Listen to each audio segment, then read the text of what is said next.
Terima kasih pemirsa, Anda masih bersama kami di Indonesia Bicara dan pada malam hari ini sudah ada epidemiolog Universitas Indonesia, Pak Kamaludin Latif. Selamat malam Pak Kamal. Selamat malam, Mbak Lista. Sehat Pak? Alhamdulillah. Alhamdulillah. Ya. Alhamdulillah sehat. Pak Kamal, Iya. ini menyikapi adanya kebijakan dari pemerintah membuka 2 pintu gerbang Bandara Internasional Samratulangi dan Bandara Soekarno-Hatta. Tanggapannya seperti apa Pak? Iya, terima kasih Mbak Lista. Jadi memang kalau kita bicara tentang pandemi ya, bicara pandemi ini kan bukan hanya bicara tentang kesehatan perorangan atau grup skala kecil, tapi ini adalah masalah orang banyak. Kemudian kalau kita bicara tentang kesehatan juga bukan hanya soal satu negara, tetapi banyak negara di situ.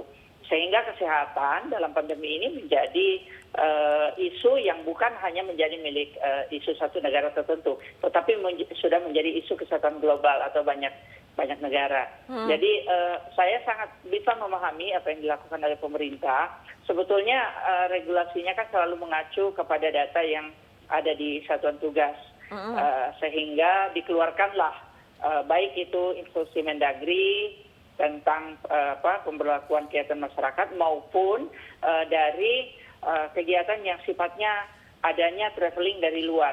Kalau kita lihat itu memang dari perhubungan juga ada surat edaran nomor 74 untuk yang udara, 75 kalau tidak salah itu untuk yang darat, dan 76 untuk laut. Kemudian dari satuan tugas juga ada surat keputusan. Surat keputusan dari satuan tugas itu nomor 12 dan nomor 13 yang baru ditandatangani hari ini dan kemarin. Nah, jadi memang ada mekanisme dan di situ dikatakan bahwa khusus untuk udara yang dibuka itu untuk internasional, ini bukan domestik ya, internasional itu yang dibuka hanya Soekarno-Hatta dan Samratulangi. Nah, ya, memang kita harus melakukan kehati-hatian. Kehati-hatian itu penting, oleh karena hampir semua negara-negara sekarang yang sangat membatasi pintu-pintu masuknya, seperti negara-negara di Eropa maupun negara-negara di Asia, misalnya Taiwan, Korea seperti itu, kemudian Jepang, mereka tidak mengeluarkan visa dalam skala yang besar, tetapi hanya pada mereka pemegang visa demokrat maupun pelajar atau yang sangat urgent. Seperti itu Mbak, jadi memang harus kita lakukan. Tapi Pak Kamal, untuk resikonya sendiri nih, di saat pemerintah Indonesia memutuskan untuk membuka 2 gerbang internasional ini seperti apa resikonya? Iya, saya pikir sebetulnya harus bisa diatur ya. Bisa diatur itu, kalau kita lihat lah, kita belajar bagaimana sistem pengendalian di beberapa negara-negara maju.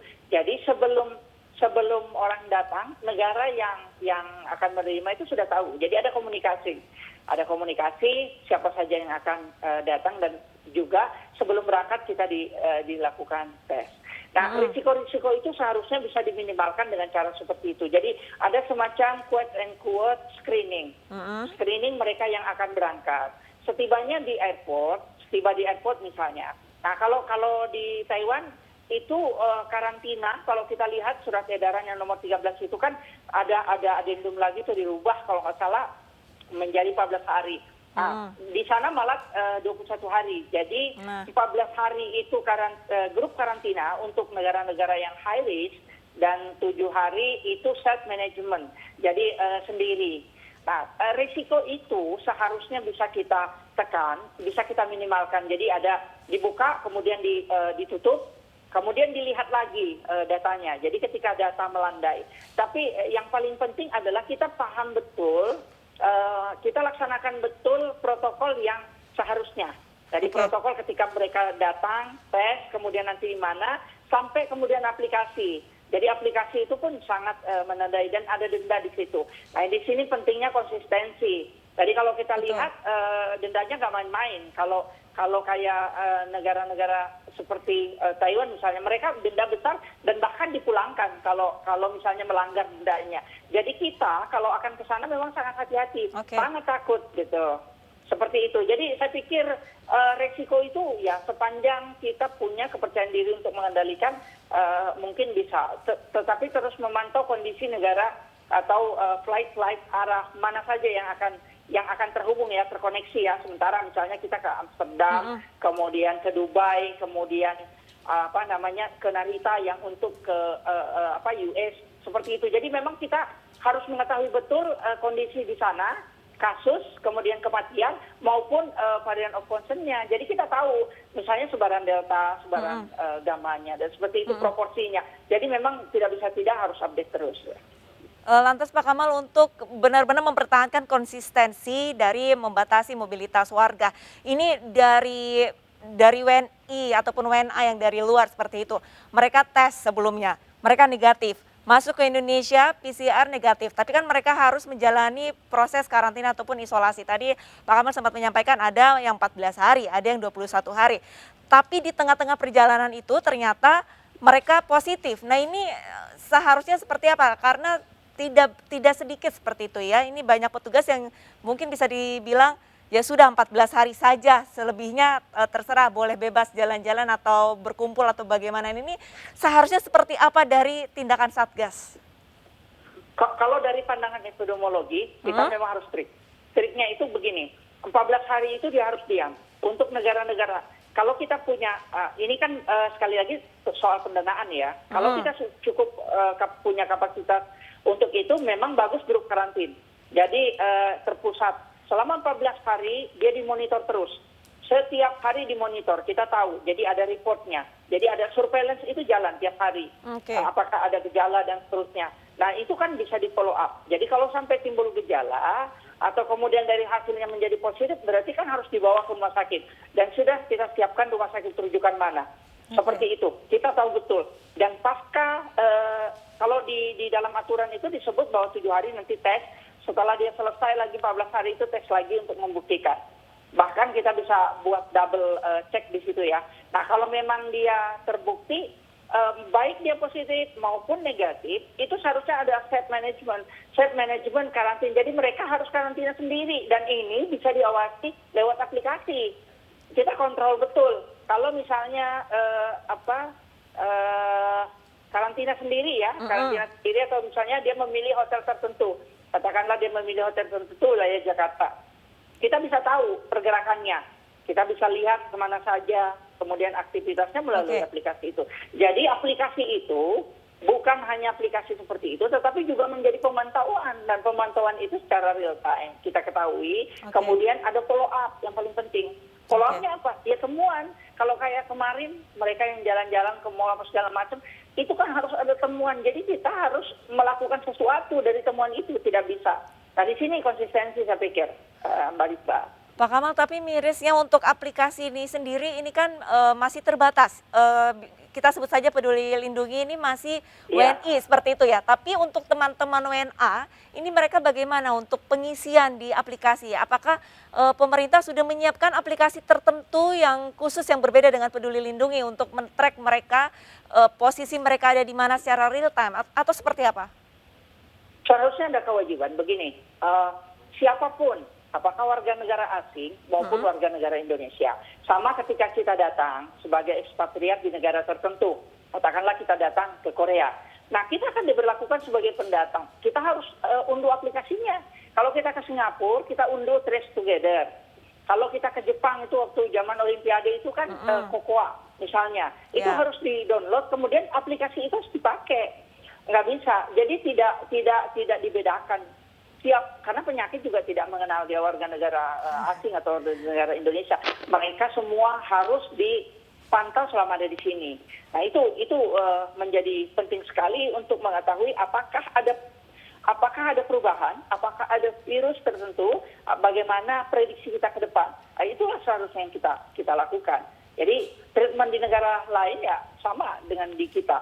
Tidak bisa ada perbedaan seharusnya seperti itu, Mbak. Oke, berarti dengan kata lain ini pemerintah seharusnya sudah mengantisipasi ya. Kalau misalkan pintu gerbang internasional sudah dibuka, berarti harusnya aplikasinya juga sudah harus diupdate. Karena untuk masuk ke aplikasi Peduli Lindungi ini kan harus memasukkan NIK, bukan nomor paspor, seperti itu.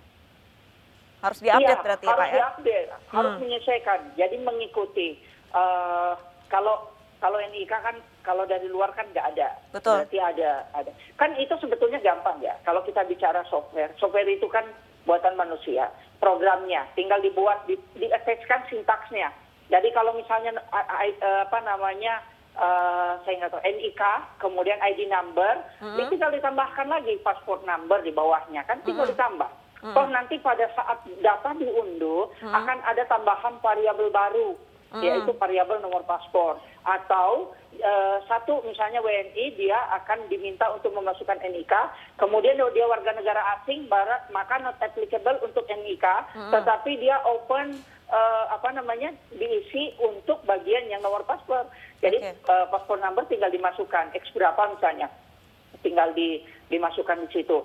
Jadi memang ketika kita memilih untuk membuka misalnya Soekarno-Hatta dibuka, kemudian Samratulangi dibuka, berarti pemerintah cukup percaya diri, seperti itu.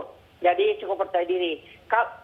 Saya mengatakan begini ya, karena negara-negara yang lain juga melakukan.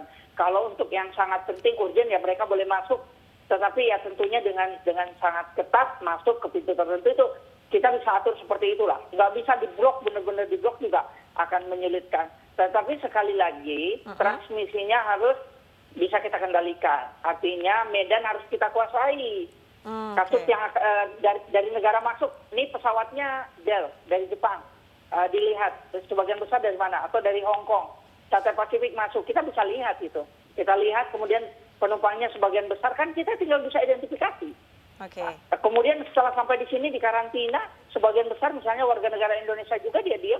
Kita pantau dengan aplikasi itu, selama itu aman sambil kita lihat, dan ada monet. Kalau perkembangan kasusnya cenderung flat, itu aman, ya kita bisa buka sedikit lagi, seperti itu. Atau tetap begitu. Dan kalau ada laporan yang kasus baru, varian baru, atau ada ledakan kasus, kita tutup lagi. Ya seperti itu. Seperti itulah yang memang harus dilakukan, Mbak Lisa. Pertanyaan terakhir, Pak Kamal, untuk WNA ataupun WNI yang sudah terlanjur masuk ke Indonesia ini kan otomatis mungkin agak mengalami kesulitan dengan adanya aplikasi Peduli Lindungi. Di sisi lain ini juga mungkin pemerintah tengah menggenjot untuk mengupdate dari aplikasi Peduli Lindungi itu sendiri.